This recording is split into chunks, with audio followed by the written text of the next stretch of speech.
Praise the Lord. கர்த்தருடைய பிள்ளைகளே, இந்த நாட்களில் நீங்கள் ஆமீன் பட்டினியாய் உள்ளான மனுஷனை வைக்காதுங்க. ஏன் சோர்வு வருது? ஏன் ஆவிக்குரிய விஷயத்திலே தைரியம் இல்லாம வாழ்க்கை மாறுகிறது? ஏன் எப்போது ஆவிக்கிற வாழ்க்கை அங்குமிங்கும் ஆமீன் தள்ளாடி கொண்டிருக்கிறது? உள்ளான மனுஷன்லே பலன் இல்லை. உள்ளான மனுஷன் பட்டினியா இருக்கிறான். ஆனபடியினாலே அந்த உள்ளான மனுஷனை நம்ம பலப்படுத்தணும். இயேசு சொல்றார், இவள் அனுப்பிவிட்டா, பட்டினியா அனுப்பிவிட்டா வழியில சோர்ந்து போவார்கள். போகிற இடத்தை இவங்களால் போய் பிடிக்க முடியுமா தெரியாது. தூரத்திலிருந்து வந்திருக்கிறார்கள். ஆனபடியினாலே நம்ம இவங்களை திருப்தியாக்கி தான் அனுப்ப வேண்டும். போய் சேர வேண்டிய இடத்துல சேரணும்.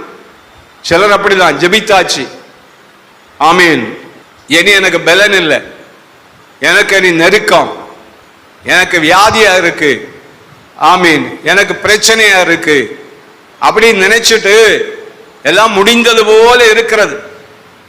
ஆண்டவர் சொல்றாரு, இன்னும் முடியல, நீ போக வேண்டிய தூரம், பிரயாணம் பண்ண வேண்டியது வெகு தூரம் இருக்கிறது.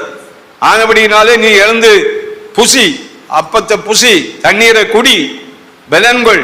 நீ போனா நாம இந்த அப்பத்தை புசிக்காம இருந்தா, இந்த தண்ணீரை நீ குடிக்காம இருந்தா நீ பலனடைய மாட்டாய். 40 நாள் இரவும் பகலும் இன்னும் நடக்க வேண்டிய இருக்கு.